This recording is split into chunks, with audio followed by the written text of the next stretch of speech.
King was transforming the nation and the world, I was making the transition from boyhood to manhood. Today I honor Dr. King for making that transition much easier. Dr. King did many things during a lifetime that was much too short. As a doctor, he took the temperature of the nation and he found that it had a fever. It was a fever brought about by internal conflict because many of its citizens had been so long abused. So Dr. King prescribed equal protection under the law.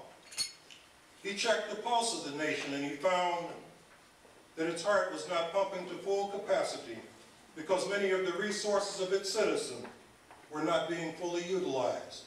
So he prescribed equal education and job access. He took an x-ray and he found that despite a strong outward appearance, the nation had structural deficiencies. He knew that a healthy body could not exist with so few mansions at the top and so many shacks at the bottom. So he prescribed equal housing opportunity. As a pastor, Dr. King realized that this legislation would be much like a vaccination, that there would be side effects. He realized that it would only offer temporary relief. He knew that long-term therapy would be needed.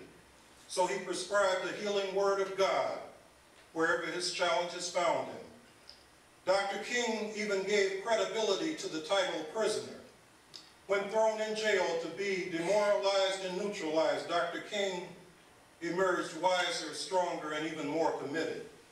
Even in solitary confinement, Dr. King found a new vocation. He became a teacher of teachers as he wrote the then eloquent and now historic letter from the Birmingham jail. As a spokesperson for those with weak voices, Dr. King persisted in his belief that second-class citizenship has no rightful place in the richest country in the world. It was a belief that propelled this nation into the greatest movement for equality the world has ever known. As a warrior, Dr. King used the shield of nonviolence against the weapons of war and the battle plans of bigotry. In doing so, he became David as he successfully battled the Goliath system of segregation. As a peacemaker, Dr. King stood behind his commitment to human ideals. He spoke against an unjust war, and he did so in the face of powerful economic and political opposition. Through Dr. King's vision, through his leadership, through his capacity to endure pain and suffering, he brought to the world the elusive commodity of hope.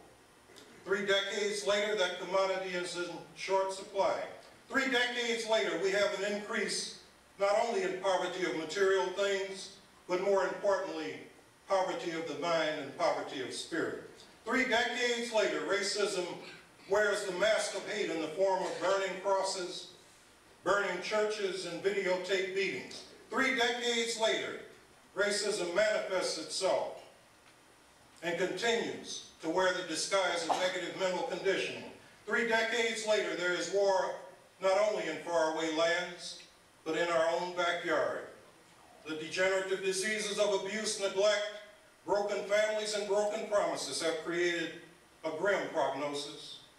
Dr. King sat in jail so we could sit in the classroom. Today, too many African American youth in particular are sitting in jail rather than sitting in the classroom.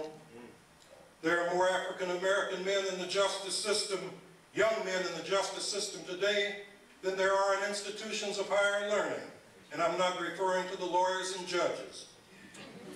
Many of the streets of our cities can be distinguished from the battleground of Vietnam only because of the landscape. Today, African American women, our mothers, daughters, wives, and sisters, cannot walk safely in their own neighborhoods. This is not the picture Dr. King would have painted of America.